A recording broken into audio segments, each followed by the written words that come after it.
Hello, welcome to Flim, Flam Film Forum, your source of reviews for old movies by old people. I'm Will. And I'm Anita. Thank you for joining us. And today we're going to be reviewing primarily Burn After Reading, a Coen Brothers project. And before we start off with the specifics of the film, I would just like to access the database of my partner's vast cinematographic.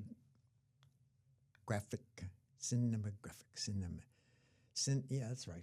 Cinematographic, is that a word? Cinematography? Cinematographic. That's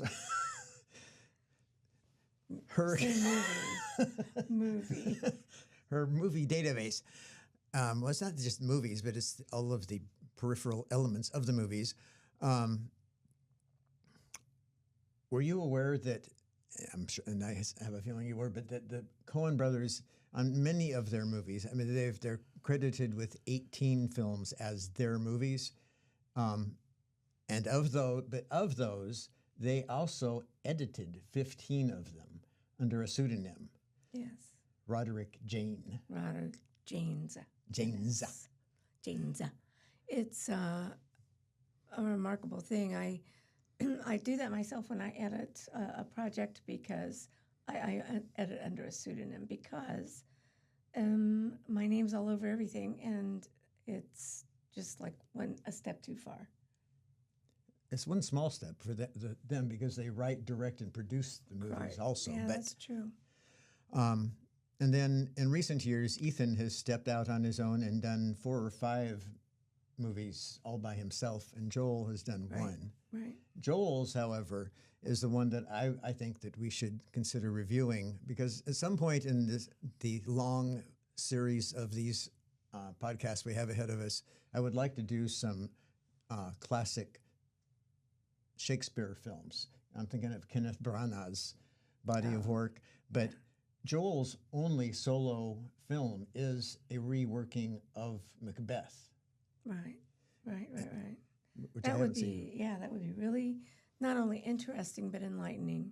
I think his approach would be different than Branagh's, of course, but definitely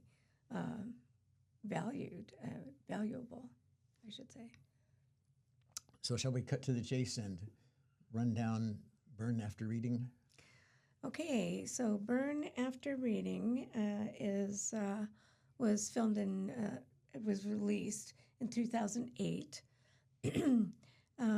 It stars George Clooney, Frances McDormand, John Malkovich, Tilda Swinton, Richard Jenkins, and of course Brad Pitt. And let us not forget Dave Rashi. Hold on a second, I lost my page. 1 second. While you're looking for that, I would like to make this a feature of my contribution to these reviews in an ongoing way, to pick out one supporting actor who flies under the radar as a standout performance and yet who is entirely solid. And when you review their career, it's amazing. It extends over decades. In this case, that character is David Rasche, Rasche, however he would prefer that pronounced, whose most noted role is in the television police satire Sledgehammer, in which he was the title character. And like you, if you are familiar with David at all, I'm sure you know his astrological sign because he shares it with you. Oh, he's a Leo also. Yes, he was born on August 7th in 1944. He's now 80 years old. Wow. Looking good because he has his IMDb picture is from this year, and he's looking pretty good for an 80-year-old. Some of his other accomplishments are he was in the first episode in an episode in season 1 of ER, and which he played with. No, I'm sorry, I'm mixing up my trivia facts. David Rasche studied under what's his name, Meisner, Sanford Meisner. Yes, Sanford Meisner. You familiar with the Meisner method? I am not, unfortunately. Neither am I, except I think I may have heard the name previously at some point. But Meisner's an influential character in the field of theatrical method and training. Noah Wiley from ER, who acted with David Rasche in that episode in season 1, said that Meisner, his working with him, was the highlight of his career. Oh, that's excellent. Another outstanding character actor in this film is J.K. Simmons, who actually has the last lines in the movie, and he's always been brilliant in my opinion. He is brilliant. But if you had one word to describe his character, his recurrent character, his presence on screen, what would it be?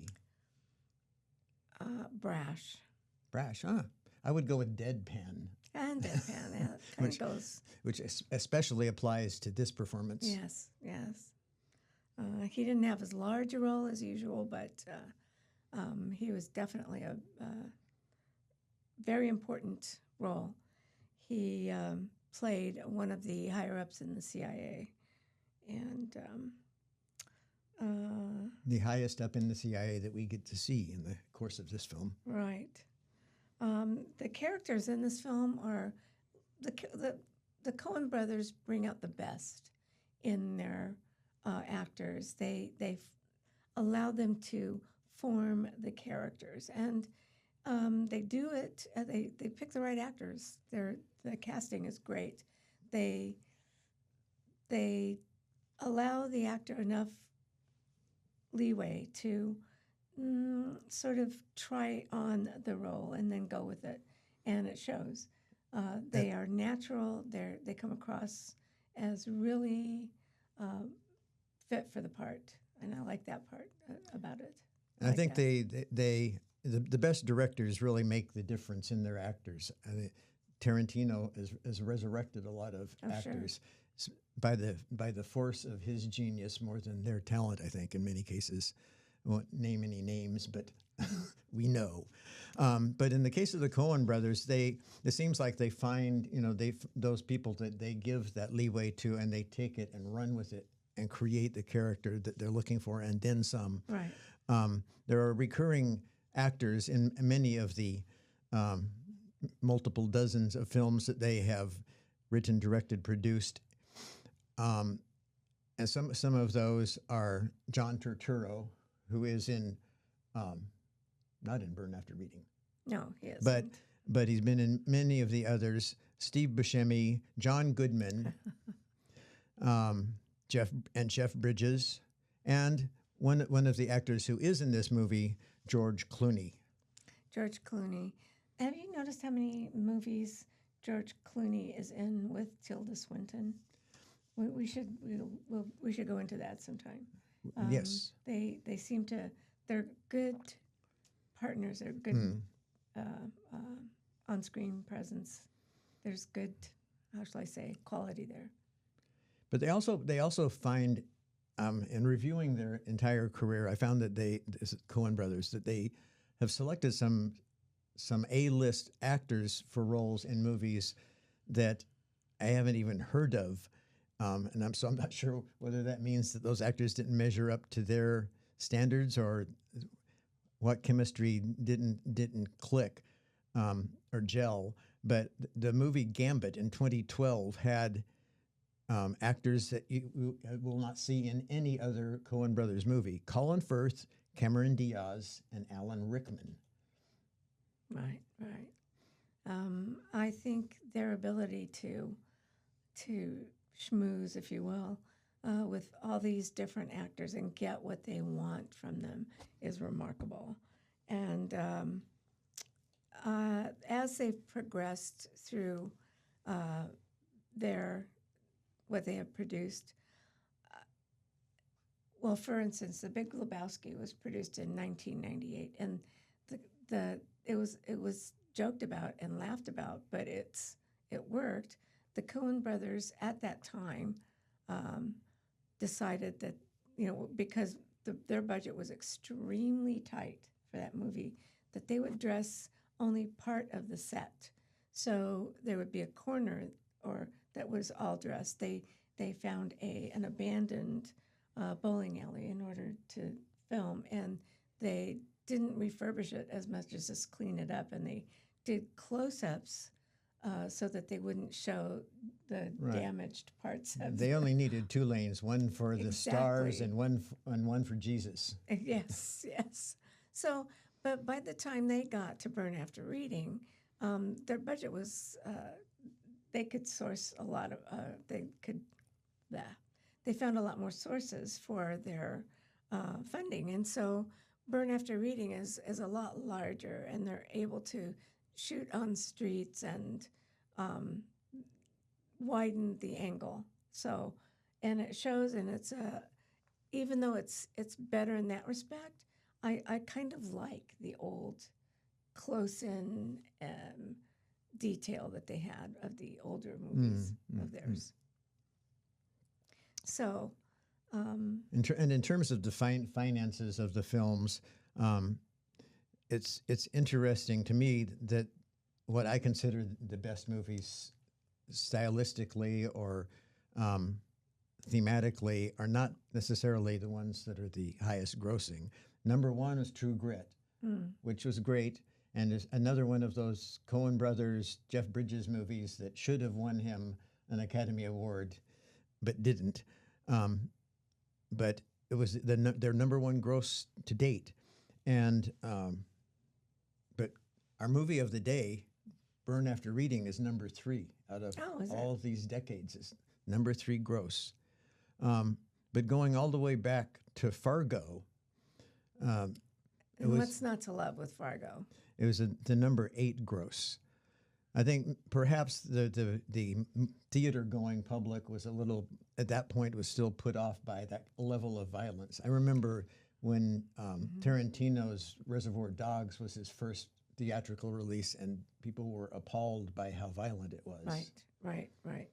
And the thing about that I like, speaking of violence, in anything Joel and Ethan Coen do, there's a level of comfort, and then they smack you in the face with violence, and it's very effective. I think they handle it exactly right. It's kind of their signature move. And so to kind of go to touching on the character of these characters in Burn After Reading, my question to you is, who do you think the central character is? Because I'll start. I'll ask the question, and then I'll start. Because personally, I think that because he's, for one thing, he's the character in the first scene, but throughout the movie, everything really revolves around or is tangential to him is Oswald Cox. Right. Ozzy, as played inimitably by John Malkovich. John Malkovich. And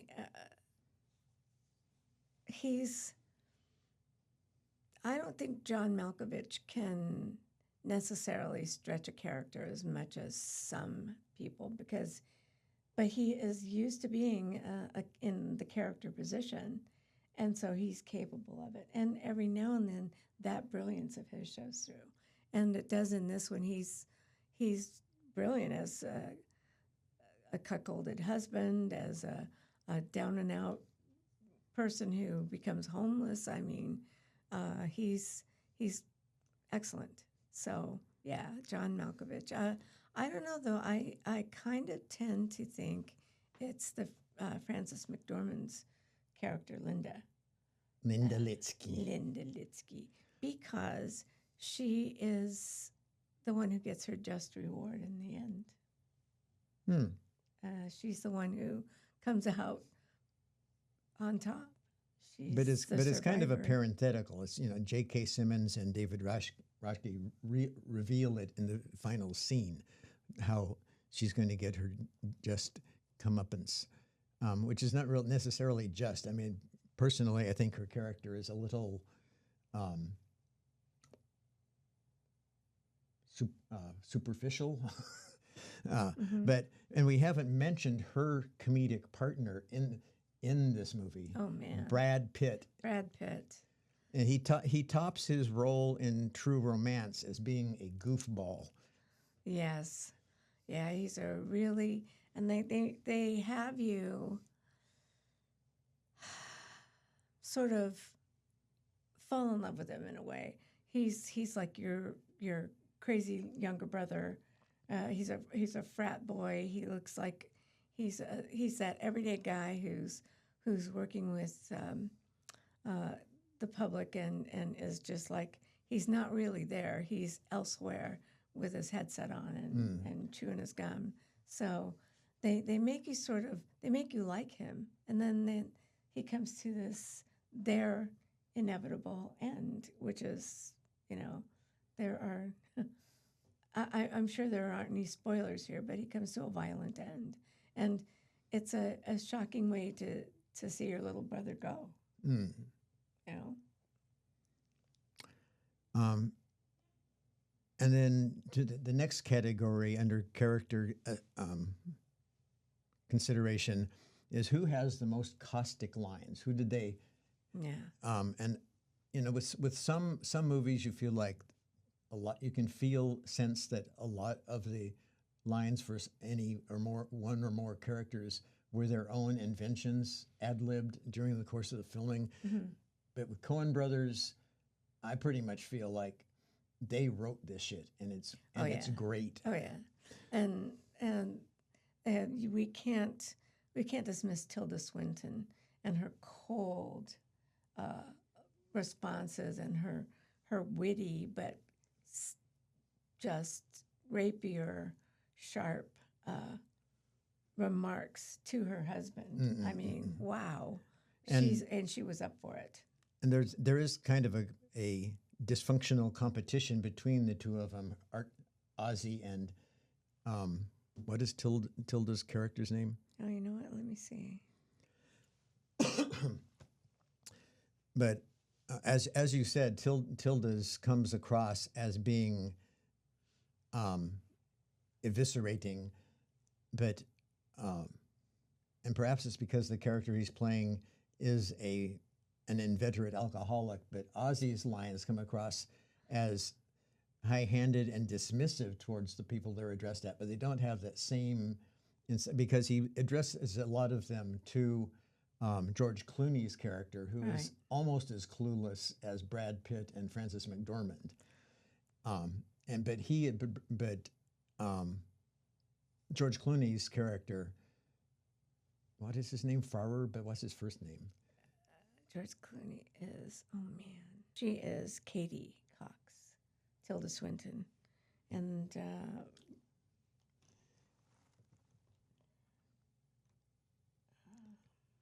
yet for all who by the way, Katie Cox is a dentist. We find out by the end of the movie, but it's kind of irrelevant because regardless of who she's dealing with, even if it's a small patient in the examining chair, she's mean and verbally brutal. yes, she is, and she plays it to the T.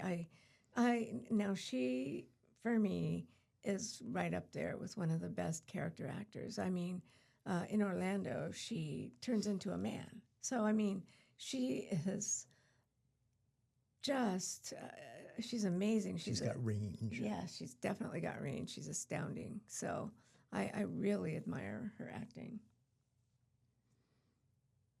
And in my notes, I think we've already touched on J.K. Simmons being deadpan, and Brad Pitt and Frances McDormand being comic, but Clooney is even possibly in some ways less aware than the gym rats that are played by Brad Pitt and Frances McDormand, because he's totally surprised by the consequences for his marriage at the end of the film. Yeah, he's totally surprised, and because he's gone through his life with no comeuppance. He bops through going from one woman to another and he's on a dating site, and he's supposedly happily married, and so he's a person who's never had to suffer consequence, so he's totally shocked. And here again with his character building, I don't know how much he had to do with it, but the thing about having allergies, Yeah. and he carries his wedge pillow wherever he goes. That's just hilarious to me. And the fact that he has no proper knowledge of the medical complaints that he's claiming Right, for himself. Right. I have, what does he say? I have not anaphylactic reflux, but something else. It was something like that, and it's pointed out by John Malkovich, his character, who is Ozzy, that it's one or the other. It's not both. So that's pretty funny. And Malkovich, of course, is he's this acerbic, has Curmudgeon. yes, and he has a superior air about him, like, who do you think you are, that type of thing. And he's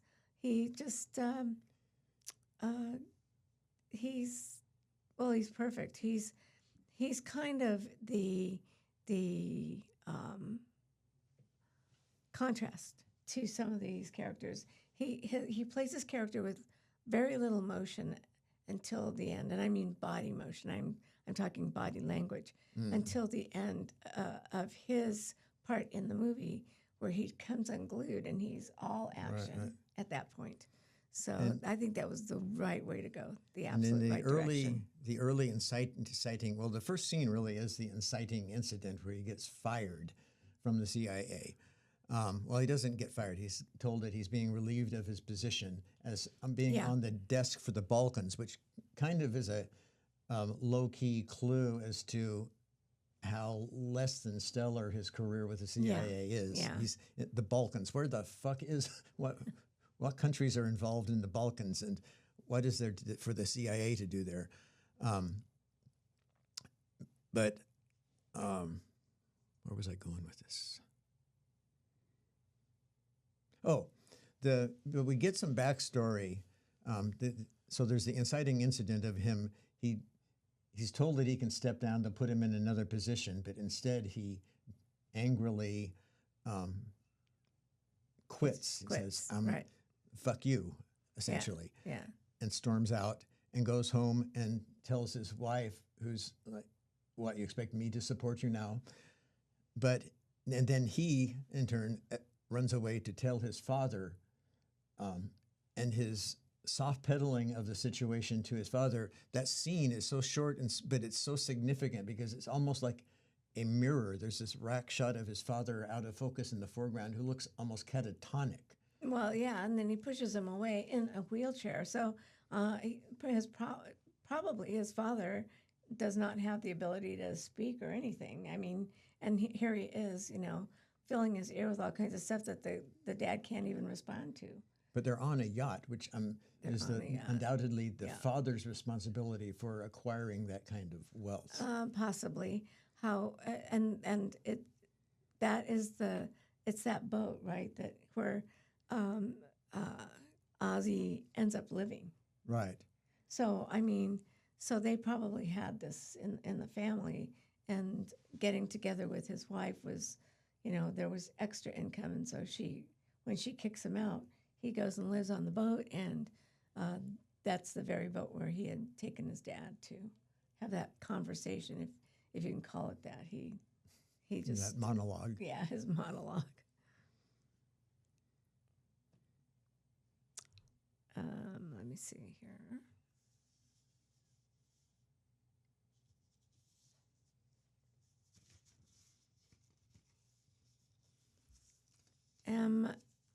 So another thing is in the intelligence agencies, the CIA, the FBI, whatever, these subterfuge type agencies are kind of ridiculous. they one hand may not know what the other hand is doing, and yet they are staunchly going to press forward. And they've got opinions more than facts, and they act on them. So, and also the Russian embassy gets involved, and Right. that's a whole other ballgame. But the Russians look at the Americans like they're absolutely crazy, and of course they are. And in this case, they absolutely, they're right. absolutely are. Not more clueless than crazy in this case, but the CIA is the only agency that we really get to see the inner workings of. Mm-hmm. But Clooney's character, as in the beginning, in the cocktail party conversation, reveals that he used to be with the Treasury Department, but when they went over to Homeland Security, he bailed, which may have had something to do with his ability to claim that he never discharged his firearm in 20 years. Right. And he was very proud of that. And then, of course, he goes Ends up back discharging on that. it. Yeah, the one time he does, it's not in the line total of duty. Disaster, right? And it's a total disaster, and he feels absolutely horrible afterward. But that doesn't stop him from disposing of the body in the bay or wherever they were. Where was this shot, by the way? I'm not sure where it was shot, but it's supposed to be it's in the D.C. complex, Virginia, Washington, D.C. So now you've been there, and there's a lot of. I know it's not surrounded by water, but there's an awful lot of water. Yeah. So I mean, there could be any sort of. There's the Chesapeake Bay to the north. There's the Potomac River, the mouth of the Potomac River that comes out between Washington and Virginia. Things I know nothing about. Yeah.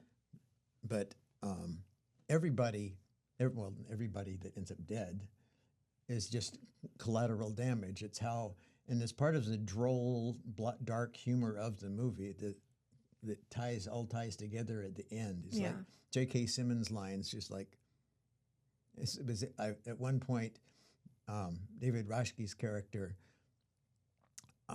says, "Oh, should we do something about that?" And J.K. Simmons is like, "Oh, hell no." No, it's good this way. Yeah, right. Just leave it alone. Everybody just dead or disappeared. Perfect. Yeah, and there again, throughout the movie, there's this thread of what Linda wants and Linda gets eventually. It's every bit as ridiculous as the intelligence agencies, and so there's one ridiculous entity pitted against another, and they're gonna bump heads, obviously, and the way she handles her role, she's really, it's so far and removed from her sheriff role in Fargo, where she was a thinker and dedicated to her job. She's a ditz. She's chatty, and she says nonsensical things, and wants something so frivolous that it's not only funny, but it leaves you thinking, what in the world, lady? You really do? You want this? This is what you want? She wants, 4 separate operations, 4 separate surgeries. It's pretty funny. Right. Because why? Because she wants a man. But why does she want a man? Yeah, so exactly. She can have more money? Exactly. Who knows, really? I don't know, because I've never been on dating sites, so I don't know what's involved. However, it seems to me there's a whole game that's played there, and which has been streamlined by recent developments. I mean, by recent, I mean the last 2 decades, where it's just a matter of swipe right. It's just like looking at anything else on the internet. You're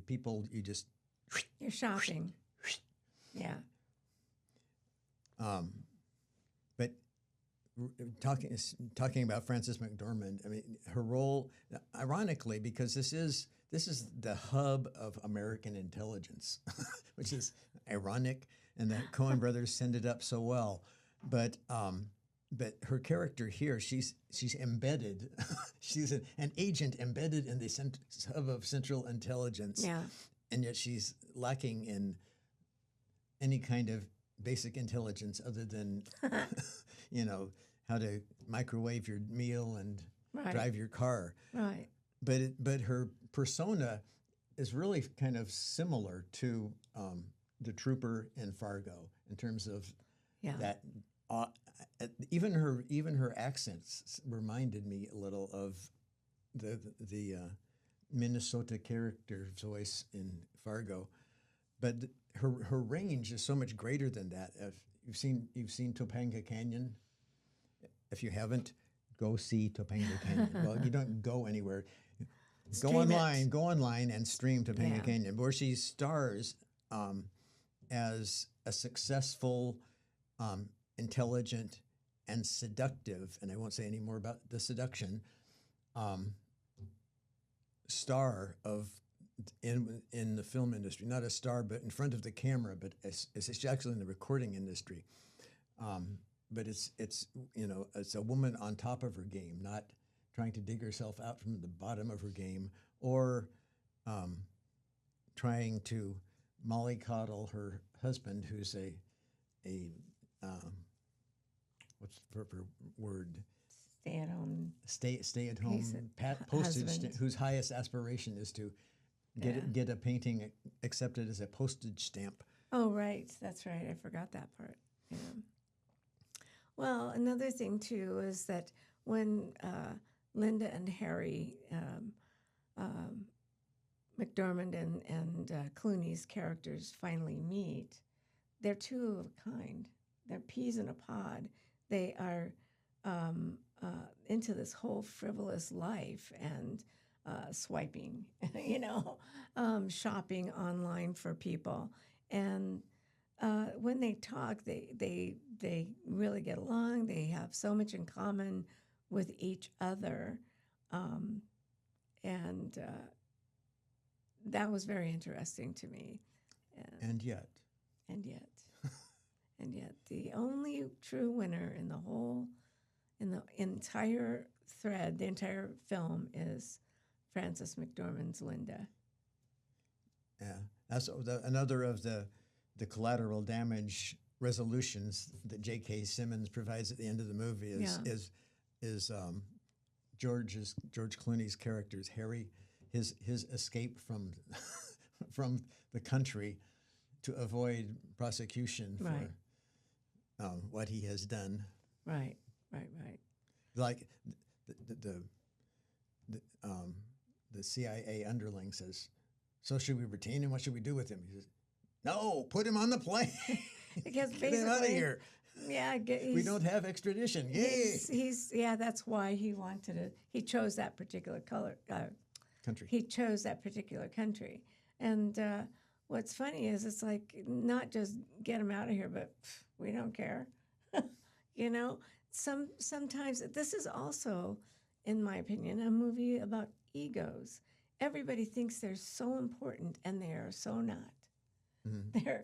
They're strutting around with, I'm doing this and I'm doing that, and you should recognize me for that. And they're just not. They're playing against each other's egos, and that's one of the things that I found remarkable.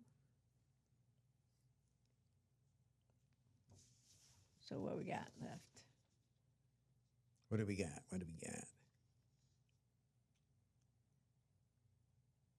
Well, we can filler to put in to add somewhere up front before we start discussing the movie. This whole history of theirs. Like, let me run down this. Let me ask you about the movies that I have never seen and mostly haven't even heard of that the Coen brothers created. Their first film, not a bad start. They transformed Blood Simple, Cormac McCarthy's novel, in 1984. Now that one I did not see. So And then they returned to Cormac McCarthy as an adaptation for No Country for Old Men, yeah, which won big awards for big reasons and made Javier Bardem a star. yeah. Well, and you have to go back to their choices. Their choices are amazing to me. I think anybody who's sane would not choose to. Cormac McCarthy's writing is so involved and intricate, and who would choose to make that into a movie? Oh, Ethan And Joel. and Joel Coen, yeah. I could be wrong, but I'm guessing that Joel would be the lead on choosing something like that. Could be, yeah. He is the one that chose to do a Shakespeare remake. And he's very enthusiastic. He's the one who's very enthused about making any of the movies. And this is an overview of the oeuvre. Is that the correct pronunciation? Oh, sure. You're humoring me. Of the Coen brothers, they have over their history had 13 Academy Award nominations. Good grief. Not bad, not bad. Not bad at all. And they had a winner for 3 wins with Fargo for best screenplay. No, they won for best screenplay for Fargo, and then No Country, their second adaptation, won as best screenplay adaptation, and best picture and best director. Oh, that's nice. That's nice. What about cinematography? What are the awards there? Because I know that I know that they used the same cinematographer a few times. So, and that is, I've got his name right here, Emmanuel Lubezki. I might be pronouncing that wrong, but he was the cinematographer for Burn After Reading, and his work to me was remarkable in that he didn't overstylize. He let the characters loose, which a lot of times cinematographers do not do. They will play heavily on the spirituality or the mysterious, the mystique of a movie, or So I thought he did a great job. And let's do a rundown real quick. Okay. Not necessarily real quick. We got time. Of the movies that I have seen, and let's see if you have seen them. We'll check off this list. So there was Blood Simple, then Crime Wave. Crime Wave. 1985. 85. Who was in that? I don't know. Okay. And 1987 is when they reached the big lights in terms of public awareness, and it's also when they included John Goodman for the first time, I think, in Raising Arizona. Oh. Which I'm surprised was neither nominated for any awards nor a big grossing film, but it's hilarious and uniquely Coen brothers. Followed by Barton Fink in 1991 when they reprised John Goodman, brought him back on. And John Turturro. I mean, right. Well, I think that was John Turturro's first role with them, and then '94 is a one-off with Tim Robbins in Hudsucker Proxy. Oh, fabulous movie, fabulous. And now they're on a roll. 1996, Fargo. Which is number 8 gross, the biggest grossing of all of their films, with a cast that is too many to list, but including Buscemi and McDormand and William H. Macy. Who, without William H. Macy, it would not have been Fargo. That's right. And then they missed 97. See, there's 95. See, 92, 93, 95, 97. They did not release a film. They were saving up for 98 when they released The Big Lebowski. The Big Lebowski. Let's hear a chorus of angels. And then skipped another year in 2000. Oh brother, Oh, Where- brother. That was oh a brother, that was a great film. and was the number 6 gross from all of their Wow. films. And another all-star cast. Who played George Clooney's wife? That was Holly Hunter? Didn't they bring her I back from believe so. Holly Hunter? Yeah. Yeah. That's from Raising Arizona, right? Uh-huh. 2003, Intolerable Cruelty. Mm. 2000. Oh, and I missed 2001. They did have The Man Who Wasn't There, and 2003 they had Bad Santa, which I think they just directed. They did not write or produce it. I think you're right because it's not in their filmography. It's not listed. And then And then, No Country for Old Men. boy, The number 2 gross, Cormac McCarthy, Javier Bardem, and Tommy Lee Jones. incredible cast, incredible filming. Whenever I see a movie, and that's one of them, that takes me away, like right away, that grips, and I have to watch another time in order to get the that's the best movie. Just to get the feels. Yeah. And then 2009 is another one of the ones that I think they contributed to, but they did not write and direct, is A Woman, a Gun, and a Noodle Shop. Oh, yeah. Have you seen that? I have not. I'll put it on our list. All right.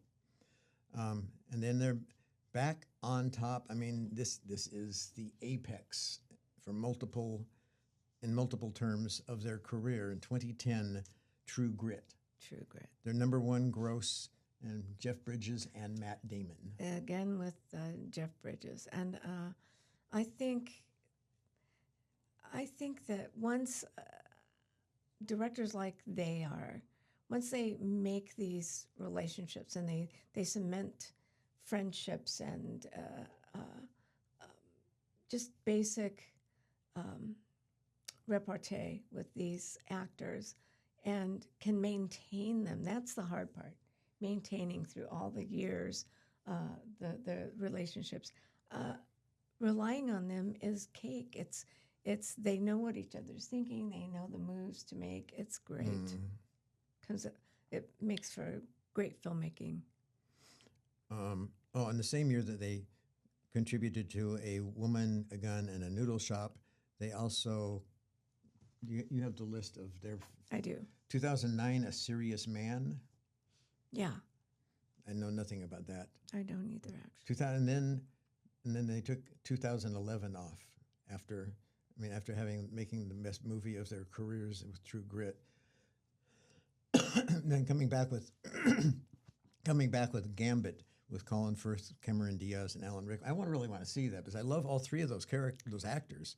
But Gambit is fabulous. Yeah, I have you've seen it? I have, and I loved it. And the following year was Inside Llewyn Davis, which I think is a partial contribution. They did not write and direct that one either. 2014, Unbroken. You know anything about it? Yes, I do. And the following year, they did Bridge of Spies, which I also know nothing about, but it stars Tom Hanks, so it can't be too bad. Well, now it says here, directed by Spielberg. Ah, so they wrote it. They must have written it. And then I just love this name. I wish I had thought to name a movie. Suburbicon. Right. Right. The Ballad of Buster Scruggs, which is hilarious, and I have seen but don't remember very well. 2019 was when Turturro reprised his Jesus character in the feature film Jesus Rolls. Then the pace has slackened since then. 2022 was the Jerry Lee Lewis Trouble in Mind. Oh, yes, right. And 2024 was Ethan's solo effort, first solo effort, Drive Away Dolls. Oh, and in between Jesus Rolls and Trouble on Mind was The Tragedy of Macbeth, which was Joel's solo effort. Mm-hmm. And then back to Ethan's solo efforts, one this year, which I had not heard of until I did this research. It was Honey Don't. Now that I know very little about. Well, that film. that's more than I know about it. But the films you mentioned earlier are they were executive producers, and I'm talking now about Crime Wave, Bad Santa, Simple Noodle Story, the Gambit, Unbroken Bridge of Spies, and Suburbicon. They're all they were producers rather than the director. So they didn't direct, but there were, for instance, Crime Wave was Sam Raimi, who he's come through in his own right. And one of their other, I think Sam Raimi. Sam Raimi wrote that one? Is that? Because there was more than one Sam Raimi collaboration in the history of their films. And Angelina Jolie directed Unbroken.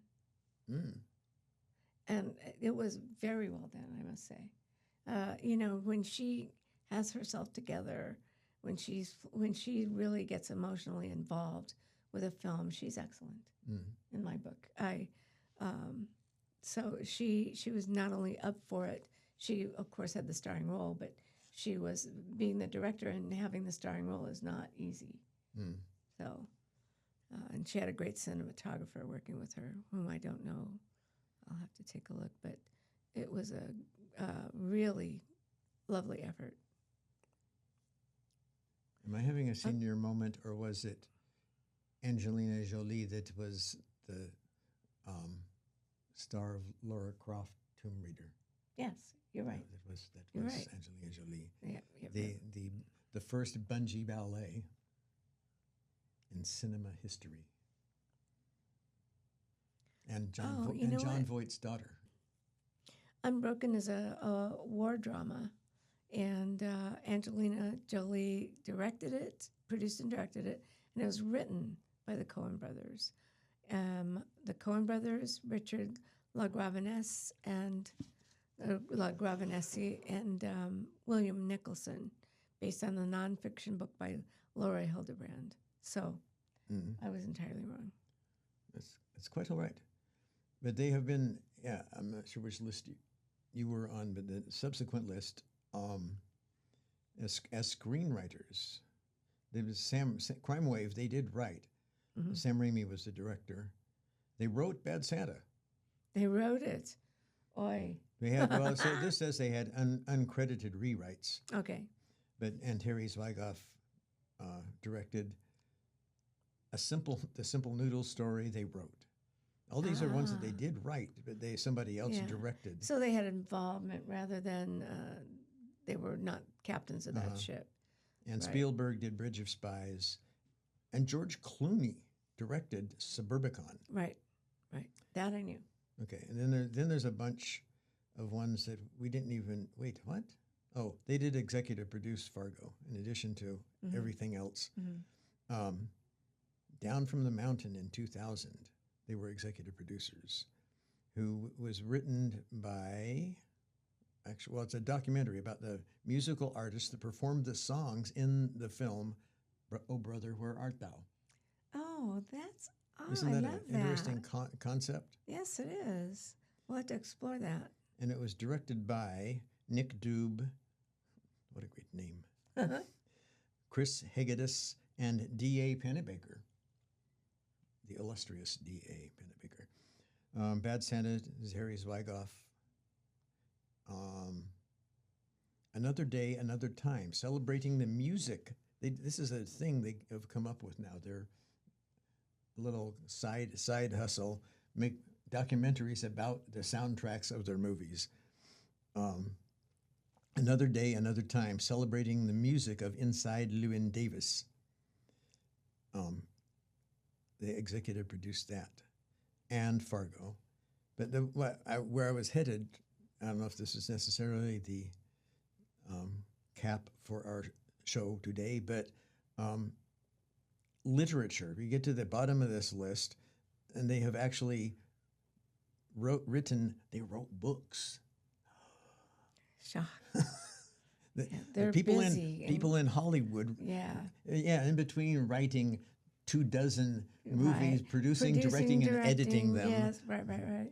They also And other people's, not just theirs. right in '98. Well, back then they were fresh, and wait a minute, '98 they were making Lebowski. Wow. That was just a walk in the park. So they also wrote a short story collection, The Gates of Eden, and then in 2001, Poems and Limericks collection. Oh, I got a Coen Limericks. Oh, please, that would be, yeah. Is that has to be the explored. drunken driver has the right of way. What a great title. And the last listed literature here is a poetry collection, The Day the World Ends. Oh, interesting. Very interesting. One of the things that I recall from, I have a book that is about the making of The Big Lebowski, and one of the things I do believe it's that movie, but they were so poor they couldn't buy the proper equipment, so they strapped a camera onto the side of a car, and in order to get an action shot when they're out on the bridge and they throw the case of money. Oh, right. And so this expensive camera just falls off the car. So they had to improvise, and their early years were fraught with that sort of thing, having to improvise and. Well, they were. Sorry to interrupt. No, it was just improvising and being and able doing to what's think necessary, on their feet. which is how they came up with, which is why they had the cinematographer that they had for The Big Lebowski, because they wanted to go non-union, and so they had to select somebody who was not an American citizen. Yep, that's right. And they did a good job. And let me see. Let me get some more facts about The Big Lebowski. The cinematographer's name, Roger Deakins. Yeah. And he was from England, wasn't it? Yeah. No. Yes. Yeah. English. BBC. Yeah, BBC. And so they didn't have to pay him the union scale, which would have broken them. They cinematographers make a lot because they're worth a lot, and that's the truth. But they just couldn't afford it. It was just that. I wonder if that's why. Coppola hired Milos Forman. Could be. It was his big break. It could be. What a career he's had. You know, he wasn't part of a United States union, so that could very well be. And let's see if he worked with them in other. Deakins, yeah. Handsome dude. That's great hair. Okay, he worked. Oh yeah, it is. He worked with them on. Roger Deakins worked on the Shawshank Redemption, Fargo, Oh Brother Where Art Thou, A Beautiful Mind, Skyfall, Sicario, Blade Runner 2049, released in 2017, and 1917. Those are some of the works he filmed for, and I think his work is impeccable. I remember very well the Blade Runner shots, and they were great, absolutely great, and especially at the end where the story comes together. But that's not what we're talking about today. So, no. Are we done talking about today? I don't know. Are we? Oh, and he's a Gemini, by the way. Huh. Look at that. Just like my kids. Yeah, the 24th. Who's on the 24th that you know? Nobody? 24th of May, nobody. They're June, aren't they? 24th of June, somebody. Hmm. Who was well, that? that's Cancer. That's 24th. Sign of Cancer. That was my second wife. Oh. Well, then. No wonder you don't remember. It was so many wives ago. So many wives ago. So, okay, well, let's go ahead and close then, I guess. And Look into the camera. I think that's about all that we can spread across this movie and these directors for now. Thank you for joining us, listening. And if you have somehow managed to miss Burn After Reading, we encourage you to watch it. It's one of our personal favorites. in fact, watch anything from the Coen brothers. I admire them greatly. They're my favorite directors. They truly, I wouldn't say, wait, I'll back up. They are among my favorite directors, really, of all time. And they have, but this is a segue into our next show, which I think should deal with a singular. I mean, as far as I know, the Coens are the only brother directors in No, there are more. in cinema. No, there. I think there are at least 2 other pairs. But Really? Yeah. Yep. Well, So let's knock that. bring that back. That when we have all the information, but a director who has possibly an even greater, more acute sense of dialogue and a more singularly recognizable style of cinematography, but an equally large array of films. Wes Anderson.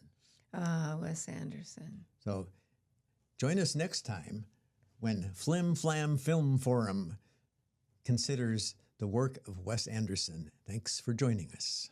Thank you.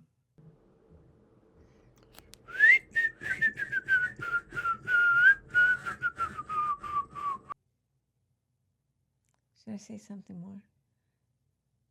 No. Should we get a clacker?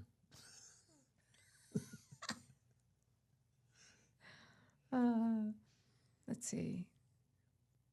You won't want to miss it. Thank you. Oh, you know what?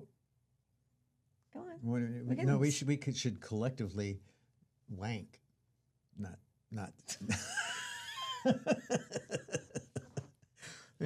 For the camera? On see, camera?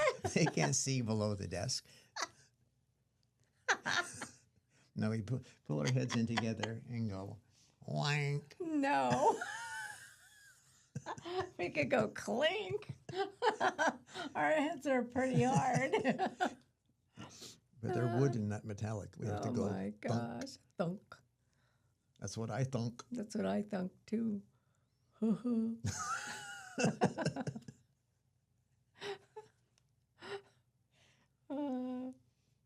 Dear me. Dear you. That's another Southernism, isn't it? Dear me. Dear me. Bless your little heart. Yeah, there are so many. Oh, man. Here's one my mother used to say, oh, me, oh, my dear. So is Phoenician Scheme still in the theaters? Phoenician Scheme, I don't know. It's the new Wes Anderson Is it? with Benicio del Toro. He's another actor I love. Mm-hmm. He did, I want to review the Wolfman, the werewolf movie that he did with, it's not that long, I was thinking Wolverine, but that's Hugh Jackman. No, it's not that old, and it's with Anthony... Perkins. I hate it when you do that. Anthony Hopkins. That was my second choice. Well, why didn't you make it your first? And I would have been nicer to you. Or just shut up. Yeah, Anthony Hopkins, who is, there are times when we need to go on about actors and just what they've been in, and just take a singular actor character study. And but I still think we should see the Phoenician Scheme, and yeah, I do too. And include an overview of the Wes Anderson repertoire. Oh yeah. This is just released, most recent one. but there's so many. The one with Gene Hackman, Royal Tenenbaums, Oh, yeah. and the one that we just watched, the Hotel Budapest. Oh, yeah. But they all have that same kind of, they're like bright and shiny. It's almost like you're watching a live action comic. And yet, the dialogue is all so quirky. It's really like entering a magical kingdom to watch a Wes Anderson movie. Yeah. Yeah.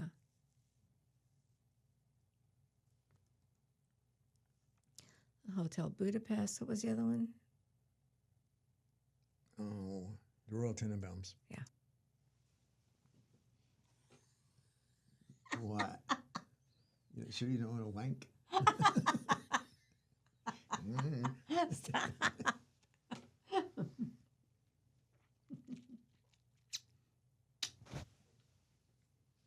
Sailed with a kiss. Okay. All right. So I can hit stop.